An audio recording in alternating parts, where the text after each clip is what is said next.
Hello, everyone. Thanks for checking out this video. Today, I have the honor and pleasure of interviewing Mark Miller. In 1977, Mark started out with a little company called Chick-fil-A as an hourly team member, and today he serves as the executive vice president of organizational effectiveness. And apparently, he's doing a pretty good job. I think we all know that Chick-fil-A is pretty effective as an organization. He's also a best-selling author with over 500,000 books in print, including The Secret, which he co-authored with Ken Blanchard. And today we're here to talk to him about his new book, which is due out on October 14th, just a couple weeks away. And I'm really excited to talk to him about this book. It's called The Heart of Leadership: How to Become a Leader That People Want to Follow. And that's a pretty novel concept. So if we could welcome Mark to the interview. Thank you very much for taking the time to be with me, Mr. Miller. Well, Matt, thank you. Thank you very much. Excited to have you here. So this is a concept that I think is just fabulous. This idea of becoming a leader that people want to follow, not just a leader who has a position of authority, but a leader that people actually want to follow. So could you just tell us a little bit about maybe an overview of this excellent new book, The Heart of Leadership? Well, yes. Let me start with a little backstory, a little context. We started what I consider the modern era of leadership development here at Chick-fil-A almost 15 years ago. Now, we've always acknowledged the importance of leadership, but prior to the year 2000, the process that we used, I often refer to it as immersion and osmosis. It really wasn't much of a process at all. It was young emerging leaders, you need to pay attention. And senior leaders would try and spot those that looked like they had potential, and that was the essence of the process. But around the year 2000, we really began to see some cracks in the system. And by cracks, I mean we had leadership opportunities, and we looked at our leadership bench, and we didn't have anyone ready. And so we said we probably need to figure out how to accelerate leadership development. And that's actually what led to the work we've done for now more than a decade. I was asked to try and figure that out for the organization, and I did what many of you would do given that opportunity. I put together a team of really smart people, and I said, hey, guess what we get to figure out? And one of the first things we decided is that we needed a common definition.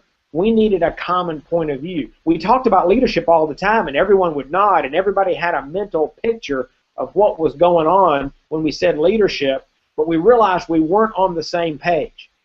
Therefore, you couldn't really answer questions like, who do you recruit? Who do you select? How do you train them? Who do you recognize? Who do you reward? And we knew we wouldn't accelerate leadership development unless we moved past that. Well, that work, months and months of research, interviews, best practices, we concluded that for us, leadership looked a lot like an iceberg. If you think back to around 5th grade, you may recall that about 10% of the iceberg is above the waterline and about 90% is below. Well, for us, the above the waterline part represented the skills of the leader, and the 90% below the waterline represented the leader's character. And so the work we initiated way back then, over a decade ago, was really focused on the skills, because we made a decision that we were going to select for leadership character. And so we did our initial work on what were those skills or practices that all great leaders had in common. That's the reference you made during the introduction to the book that I had the privilege to do with Ken Blanchard, entitled The Secret. And we talked exclusively about the 10% above the waterline. Well, almost immediately, I began to get questions about what's below the waterline. If 90% of leadership is really wrapped up in the character of that man or woman, people wanted me to talk more about that. And so that's a topic that I've been fielding questions on for many, many years now, and this new book, The Heart of Leadership, is about the 90% below the waterline. It's the rest of the story. That was a nice Paul Harvey. That's the best I could do. Yeah. So that's I'm really glad that you mentioned the iceberg. I noticed that that graphic is actually in the book, and I think that's actually in the sample chapter that you have available, which I'm going to include as a link below the video when we're finished with this. Uh, and so the book starts off with that simple idea. It's a young man named Blake who is passed over for a promotion because although he is performing very well, has the skills, has that 10% above the waterline, his boss doesn't feel that he has what it takes to be a great leader below the waterline, the character element, and that begins his journey. So where does the book go from there? Well, let me give you just another bit of context. Ken Blanchard and I did a book several years ago called Great Leaders Grow. Blake is the hero of that story, but that book is about strategies for personal growth, really thinking and focused more on skills. And so he went through that book learning how to sharpen his leadership skills, because I want to be real quick to tell leaders skills matter. It's not all about character, but it's certainly not all about skills, as Blake discovers. So as you said, when the book begins, he's been passed over for a couple of promotions, and he doesn't know what's going on. And his boss is not really fully equipped to have a conversation with him.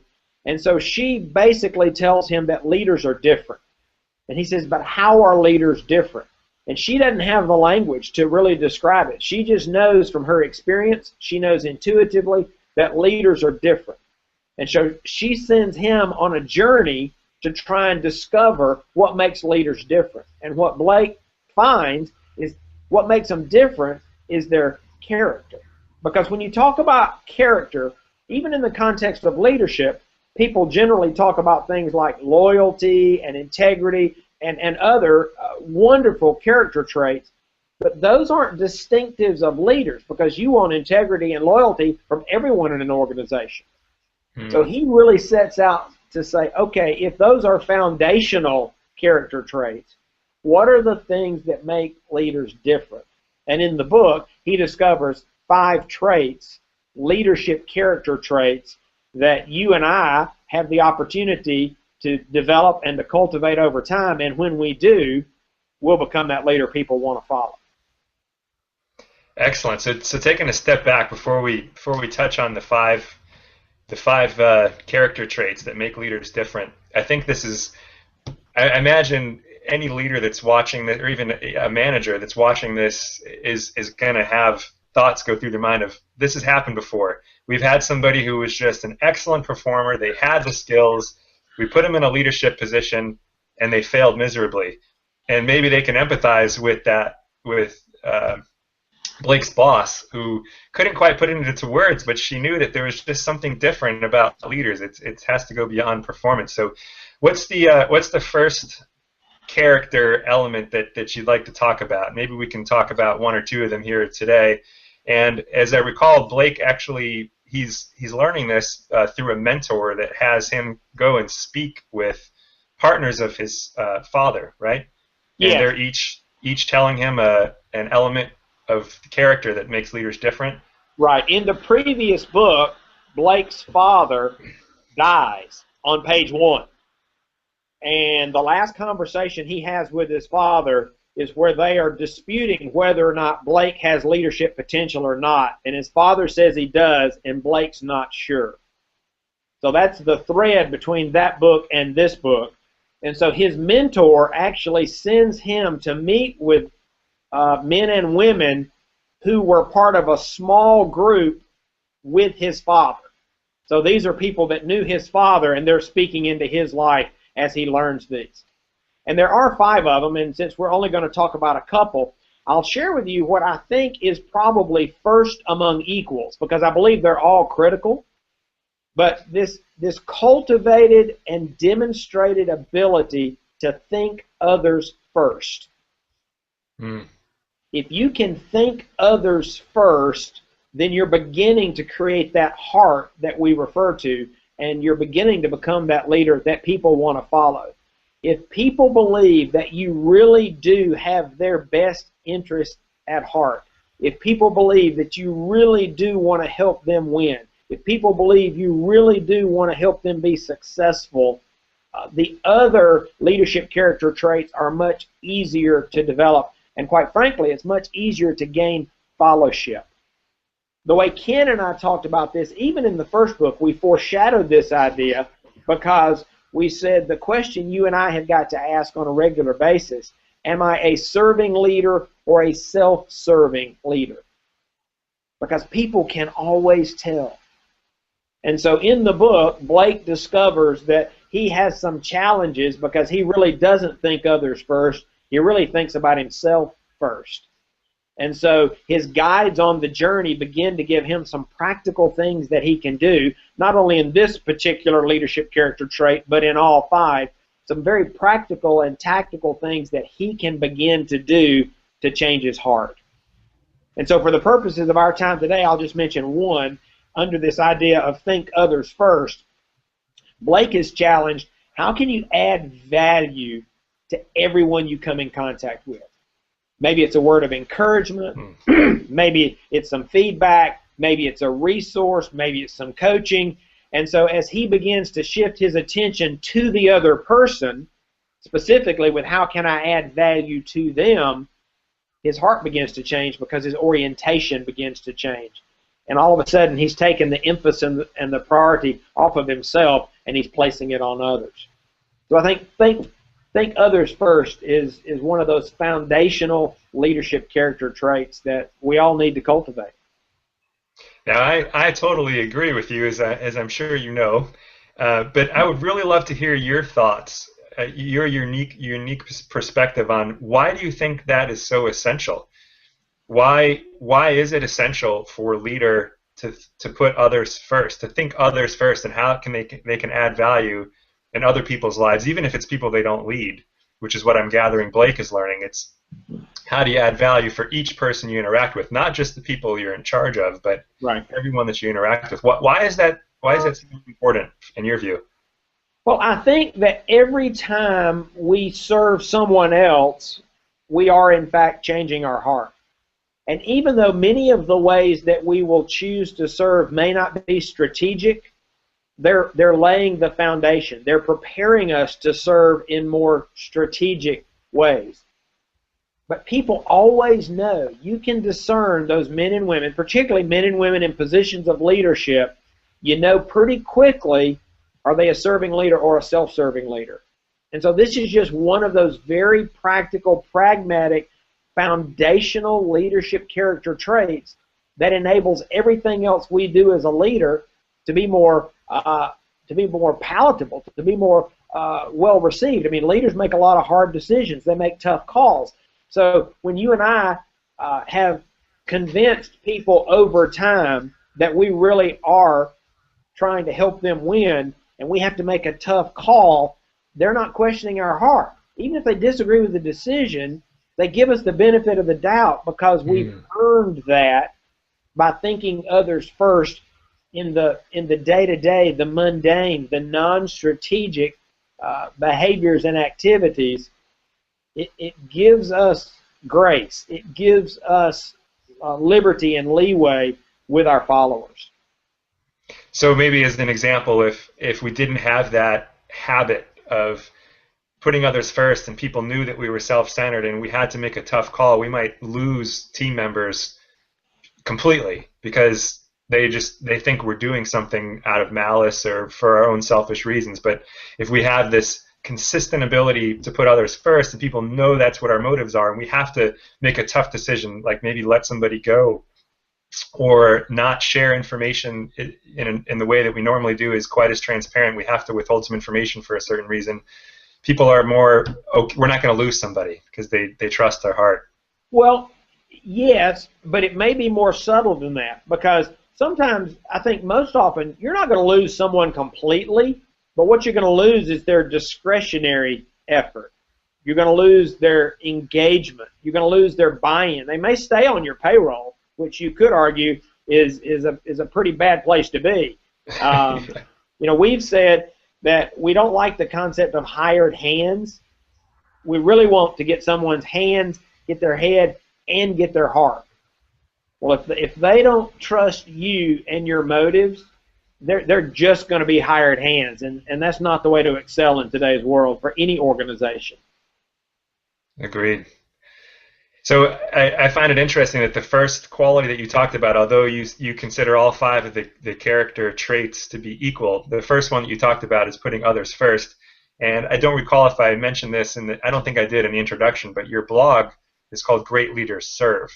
And I know that all of the blog posts kind of center around an acronym that you have for serve, and the last E is embody the values of the organization and embody your personal values. Does that tie into the book at all? Is that one of the elements of the book in some way? Well, I think it's one of those things that leaders have to do on a daily basis. They have to walk the talk, because the truth is more of leadership is caught than taught, and people are always watching the leader. I think they're looking to the leader for a couple of things. One, they're trying to figure out your motivation. Are you serving or self-serving? They're trying to figure out, are you trustworthy? And if you say one thing and do another, then again, I think they begin to question whether or not they should fully engage. How much discretionary time, energy, and effort are they going to give you? And the other thing I believe people are always looking to the leader for are clues regarding what's important. Because most people want to please the leader. They understand the way the world works and that they are employed at the pleasure and discretion of a leader. And so by embodying the values, we're giving credibility to our own leadership. We're reinforcing what's important in an organization. And you can begin to create cultural norms as leaders embody the values. So it's a critical part of leadership. If we miss that, nobody even cares about our skills. I mean, they don't care if you can cast vision or you can build teams. If they don't trust you, if you say one thing and do another, game over. They may stay on the payroll, but you'll never have their heart. You'll never have a fully engaged workforce.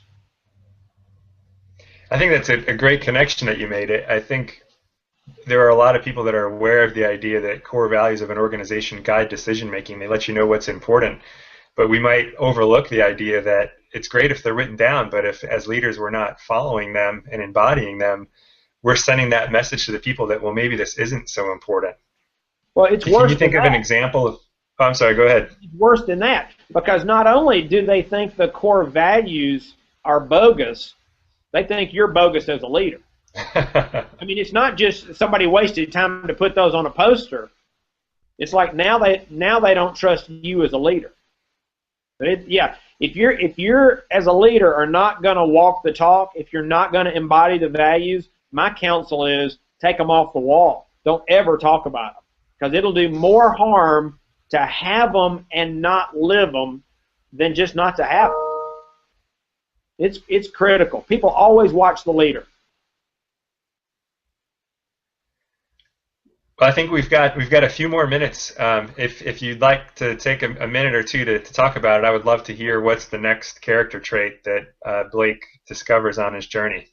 Well, again, there are several others. One that I find extremely important to followers is that the best leaders expect the best. They have an optimism about them.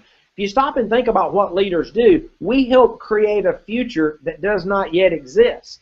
And if that future is not better than today, well, why would anybody want to follow it? And so again, the best leaders are still grounded in reality. They're grounded in truth, but they understand that today is a snapshot and that leaders are the architects of the future. And so they expect the future to be better because they expect to make it better. And people are very energized and engaged by leaders who maintain optimism, even in the spite of difficulties. The question was asked often to determine if someone's an optimist or a pessimist. They'll say, if you have a glass that's half full of water, they'll say, is it half full or is it half empty? Well, the kind of leaders we like to follow say, no, it's completely full. It's just half air and half water. And that's the kind of leader I think we want to follow. It's like, yeah, there are going to be good times and bad. There are going to be hardships and there are going to be difficulties, but the future is going to be better because we're going to make it better. And that is a leadership character trait that people love to follow. And we have to cultivate that as leaders. Again, grounded in reality, but if we don't believe the future is going to be better, we're going to have a hard time building followership. Excellent. So the two qualities we heard about today are building the mindset of putting others first, adding value to every interaction, and having a very optimistic view of the future that inspires other people to want to follow. Are there any last parting shots that you want to share before we sign off, Mr. Miller? Well, here's the deal. For Mr. Miller, my daddy's Mr. Miller. I'm Mark, so I should have said that earlier. But here's my parting shot. And I believe this from 35 years in this business. If your heart's not right, nobody cares about your skills. Now, skills are important, but leadership is not just about skills. Again, it's just not about heart either. It is about both. And so my encouragement to folks that may watch this broadcast is to guard your heart. There's an ancient proverb that says, above all else, guard your heart, because everything you do flows from it. I hope this book will help.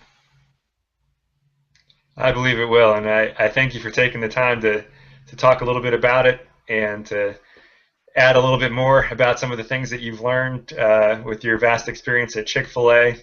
So let's give Mark a round of applause. Thanks again so much. Thanks for taking the time to speak with me. Glad to do it. Thanks. And I will again. I'll have a link to the sample chapter of your book, which is excellent, below the interview here. So if people want to take a look and learn more, they'll be able to see that. And thanks again for checking out this video. Look forward to seeing you next time.